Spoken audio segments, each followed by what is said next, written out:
이사야 14장 24절에서 32절까지의 말씀입니다. 우리 다 같이 한 목소리로 읽겠습니다. 만군의 여호와께서 맹세하여 이르시되 내가 생각한 것이 반드시 되며 내가 경영한 것을 반드시 이루리라. 내가 수르를 나의 땅에서 파하며 나의 산에서 그것을 짓밟으리니 그때에 그의 멍에가 이스라엘에게서 떠나고 그의 짐이 그들의 어깨에서 벗어질 것이라. 이것이 온 세계를 향하여 정한 경령이며 이것이 열방을 향하여 편손이라 하셨나니 만군의 여호와께서 경영하셨은즉 누가 능히 그것을 패하며 그의 손을 펴셨은즉 누가 능히 그것을 돌이키랴. 아하스 왕이 죽던 해에 이 경고가 임하니라. 블레셋 온 땅이여 너를 치던 막대기가 부러졌다고 기뻐하지 말라. 뱀의 뿌리에서는 독사가 나겠고 그의 열매는 날아다니는 불뱀이 되리라. 가난한 자의 장자는 먹겠고 궁핍한 자는 평안히 누우려니와 내가 내 뿌리를 기근으로 죽일 것이요 내게 남은 자를 살육을 당하리라. 성문이여 슬피 울지어다. 성읍이여 부러질지어다. 너 블레셋이여 다 소멸되리로다. 대저 연기가 북방에서 오는데 그 대열에서 벗어난 자가 없느니라.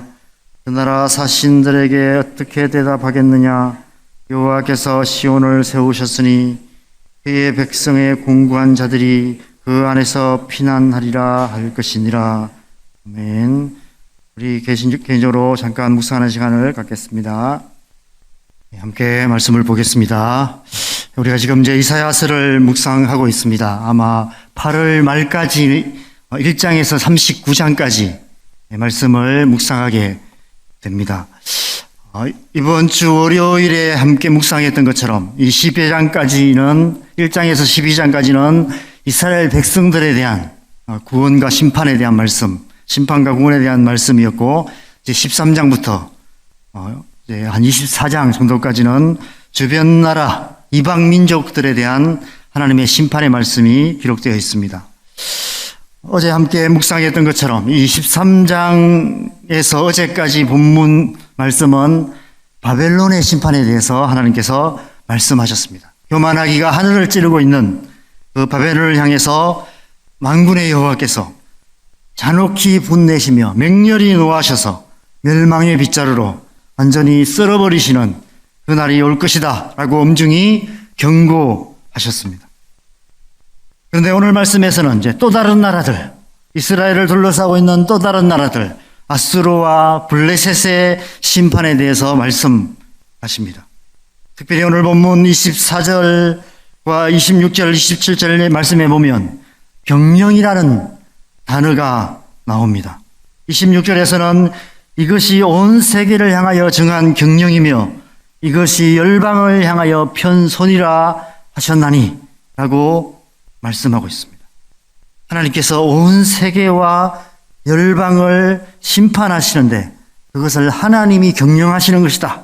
하나님의 세계 경영이다 라고 말씀하고 계십니다. 여러분, 우리가 경영이란 말은 오늘날 우리는 주로 기업이나 회사나 사업체를 운영하는 것을 경영이다라고 그런 의미로 주로 사용을 합니다. 성경에서 이 말이 하나님께서 일 때는 전지전능하신 하나님께서 작정하시고 계획하셔서 이 세상을 이끌어가는 그 행위를 경영이다 이렇게 표현하고 있습니다. 하나님께서 작정하시고 계획하셔서 온 세상과 열방을 심판하시는데 아수르와 블레셋이 그 하나님의 심판을 받게 될 것이다. 하나님이 그것을 경영하셨다라고 말씀하고 계십니다. 27절에 보면 만군의 여호와께서 경영하셨은즉 누가 능히 그것을 패하며 그의 손을 펴셨은즉 누가 능히 그것을 돌이키랴 라고 말씀하십니다. 하나님께서 맹세하시고 경영하셨기 때문에 작정하시고 계획하셔서 하는 심판이기 때문에 그 누구도 막을 수 없고 멈추게 할 수 없다라고 말씀하고 있습니다. 그렇다면 왜 하나님께서 온 세상과 열방을 이렇게 작정하시고 계획하셔서 심판하려 하시는 것일까요? 여러분, 경영에 있어서 가장 중요한 게 뭐라고 생각하십니까? 아마 회사를 경영하시는 분들, 또 회사를 다니시는 분들은 아마 잘 아실 겁니다. 경영에 있어서 제일 중요한 것은 목적이 중요합니다. 회사를 경영하는 목적, 회사의 목적이 중요합니다. 어떤 목적으로 회사와 사업체를 경영하는가가 경영자에 있어서 가장 중요한 것입니다. 하나님께서 온 세계와 열방을 경영하시는데 이 하나님의 세계 경영의 목적이 무엇인가? 하나님께서 작정하시고 계획하셔서 심판하시는데 이 하나님이 심판의 이유와 목적이 무엇인가가 중요합니다. 우리 어제 본문에서 하나님께서 바벨론을 심판하시는 그 말씀 한가운데 야곱을 잊지 않으시고 야곱을 긍휼히 여기셔서 이스라엘을 구원하시고 회복하시겠다는 말씀을 하신 것에 대해서 우리가 묵상했습니다. 하나님의 언약을 생명 걸고 소중히 붙잡았던 거의 1000년 전의 사람 야곱이란 이름을 기억하셨고 그를 긍휼히 여기셔서 이 바벨론이 심판을 받는 가운데도 이스라엘을 구원하시고 회복시키실 것이다 라고 말씀하신 것을 우리가 묵상했습니다. 그런데 오늘 이 아수르와 블레셋의 심판의 말씀을 선포하시는 가운데도 갑자기 한 이름을 말씀하십니다. 28절 말씀입니다. 28절 말씀 함께 읽겠습니다. 아하스 왕이 죽던 해에 이 경고가 임하니라. 아하스 왕에 대해서 말씀하십니다. 왜 하나님은 아하스 왕이 죽던 해에 바벨론과 아수르와 블레셋 그리고 앞으로 나올 모압과 다메섹과 구스와 애굽 등 여러 민족들을 심판하시겠다는 말씀을 하실까요? 굳이 이 이름을 이 구절 안에 넣은 이유가 무엇일까요? 아하스 왕에 대한 기록은 열왕기 하 16장과 역대하 28장에 이렇게 한 장에 걸쳐서 거의 비슷한 내용으로 기록되어 있습니다. 그런데 그렇게 좋은 평가를 받는 왕이 아니었습니다. 또한 그 당시 국제 정세가 자세하게 기록되어 있지 않아서 정확하게 잘 알 수는 없지만 말씀의 정황을 보면 그의 재위기간 내내 이 말씀에 언급하고 있는 이러한 나라들 여러 주변의 민족들로 말미암아 하루도 편하게 잠을 자지 못하고 그렇게 살았던 그런 시대였다는 것을 우리가 추측해 볼 수 있습니다. 하나님께서 아하스 왕이 죽던 해에 이 말씀을 하시는 이유는 하나님께서 야곱을 긍휼히 여기셨다는 말씀과 같은 이유인 것 같습니다. 하나님께서 야곱을 긍휼히 여기셔서 야곱의 이 후손인 이 아하스 왕, 비록 아하스 왕이 야곱처럼 그렇게 온전한 삶을 살지는 못했지만 역사적으로 좋은 평가를 받는 왕은 아니지만 그러나 그의 재위 기간 내에 주변 여러 나라들의 나라들과 민족들의 위협 가운데서 수많은 고통을 당하며 살았던 그것에 대해서 하나님께서 아시고 그를 긍휼히 여기시고 또 그 이스라엘 백성들을 긍휼히 여기셨다는 말씀인 것입니다. 그래서 아하스 왕이 죽던 해에 이 말씀을 하시는 것입니다. 그래서 오늘 본문의 마지막 절은 이런 말씀으로 끝을 맺고 있습니다. 마지막 32절 말씀 같이 읽겠습니다. 그 나라 사신들에게 어떻게 대답하겠느냐? 여호와께서 시온을 세우셨으니 그의 백성의 공고한 자들이 그 안에서 피난하리라 할 것이니라. 하나님께서 바벨론을 멸망의 빗자루로 썰어버리실 것처럼 아수르와 블레셋도 그렇게 하실 것인데 그런데 그 가운데서도 시온을 다시 세우셔서 이스라엘을 다시 세우셔서 공고한 자들이 그 안에 피하게 하겠다라고 말씀하십니다. 온 세계와 열방의 심판의 말씀 한가운데서도 하나님의 백성 이스라엘의 구원에 대해서 말씀하시는 것입니다. 하나님의 세계 경영의 목적, 그것이 바로 이것입니다. 하나님께서 온 세상과 열방을 심판하시는 그 하나님의 그 목적은 바로 하나님의 백성들의 구원을 위해서입니다.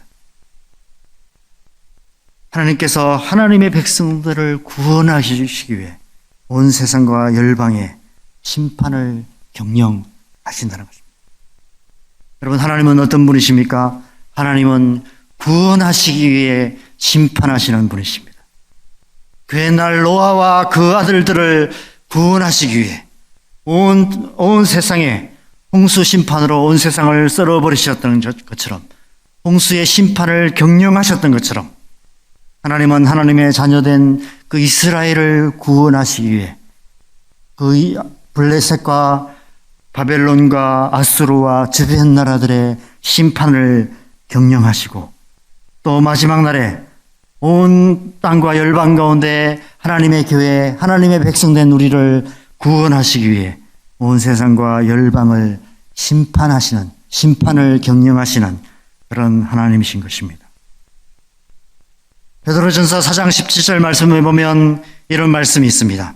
하나님의 집에서 심판을 시작할 때가 되었나니 만일 우리에게 먼저 하면 하나님의 복음을 순종하지 아니하는 자들의 마지막은 어떠하며. 이사야서 말씀이 먼저 하나님의 백성 이스라엘의 심판의 말씀으로 시작되어서 주변 나라들, 민족들, 온 세상 열방을 향한 심판의 말씀으로 나아가고 있는 것처럼, 하나님께서 온 세상을 심판하실 때 먼저 하나님의 집에서 시작하신다. 하나님의 집, 곧 하나님을 믿는 하나님의 백성으로부터 시작하셔서 온 세상과 열방을 심판하신다라고 말씀하십니다. 무엇으로 심판하시는가? 하나님의 복음으로 심판하신다라고 말씀하십니다. 여러분, 어떻게 복음이 하나님의 심판이 될까요? 여러분 아십니까? 하나님의 복음은 구원의 복음인 동시에 심판의 복음이라는 사실. 복음을 듣고 믿고 순종하는 자에게 하나님의 복음은 구원의 복음이 됩니다. 그러나 복음을 듣고도 믿지 않고 순종하지 않는 자에게는 하나님의 복음은 심판의 복음이 되는 것입니다. 그러므로 하나님의 심판이 하나님의 집으로부터 시작된다는 것은 곧 하나님의 복음이 예루살렘으로부터 시작되어서 온 유대와 사마리아와 땅끝까지 이르게 된다는 것을 의미합니다. 그 복음이 이르는 곳마다 하나님의 심판과 구원의 역사가 이루어지는 것입니다. 주님의 복음이 전해지는 그곳에 하나님의 심판과 구원의 역사가 이루어진다는 것입니다. 그 복음을 듣고 그 복음을 믿는 자에게 그날은 구원의 그날이 되지만, 복음을 듣고 믿지 않고 순종하지 않는 자에게 그날은 심판의 그날이 된다는 것입니다. 하나님의 복음이 무엇입니까? 바로 예수 그리스도입니다. 그래서 요한복음 3장 18절에 그를 믿는 자는 심판을 받지 아니하는 것이요 믿지 아니하는 자는 하나님의 독생자의 이름을 믿지 아니함으로 벌써 심판을 받은 것이니라. 예수 그리스도 이름이 전해지는 그 순간에 그 이름을 믿는 자는 심판을 받지 않고 구원을 받는 것이지만, 그 이름을 듣고도 믿지 않는 자는 하나님의 독생자의 이름을 믿지 아니함으로 벌써 심판을 받은 것이다 라고 말씀하십니다. 하나님께서 예수 그리스도를 통해 온 세상과 열방에 심판과 구원을 행하시는 것, 복음을 통해 온 세상과 열방에 심판과 구원을 행하시는 것, 그것이 하나님께서 작정하시고 계획하셔서 행하시는 하나님의 세계 경영인 것입니다. 하나님께서는 지금도 온 세상과 열방을 경영하고 계시는 줄 믿습니다. 예수 그리스도의 이름으로, 예수 그리스도의 복음으로 온 세상과 열방의 심판과 구원의 역사를 행하고 계시는 것입니다. 그리고 그 하나님께서 저와 여러분을 이 하나님의 세계 경영에 참여하는 자로 부르고 계십니다. 온 세상과 열방의 최고 경영자께서 우리를 동역자로 부르고 계시는 것입니다. 예루살렘과 온 유대와 사마리아와 땅끝까지 이르러 내 증인이 되라고 우리를 그 세계 경영에 초청하고 계시는 것입니다. 우리가 예수 그리스도의 이름을 온 세상과 열방에 전하는 것, 그것은 온 세상과 열방에 하나님의 구원과 심판을 행하시는 그 하나님의 세계 경영에 참여하는 것이 되는 것입니다. 그리할 때 마치 회사의 최고 경영자가 회사의 주식을 나누어 줘 주주가 되게 하듯이 마지막 날에 하나님께서 하나님 나라를 우리에게 유업으로 주시는 것입니다. 그래서 하나님과 함께 하나님 나라를 영원히 다스리는 자가 되게 하시는 것입니다.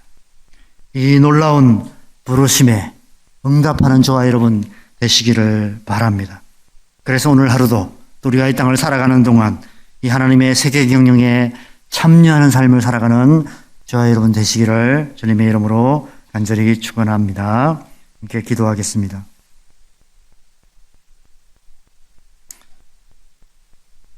오직 성령이 너에게 임하시면 너희가 권능을 받고 예루살렘과 온 유대와 사마리아와 땅끝까지 이르러 내 증인이 되리라. 예수님이 마지막 하신 말씀입니다.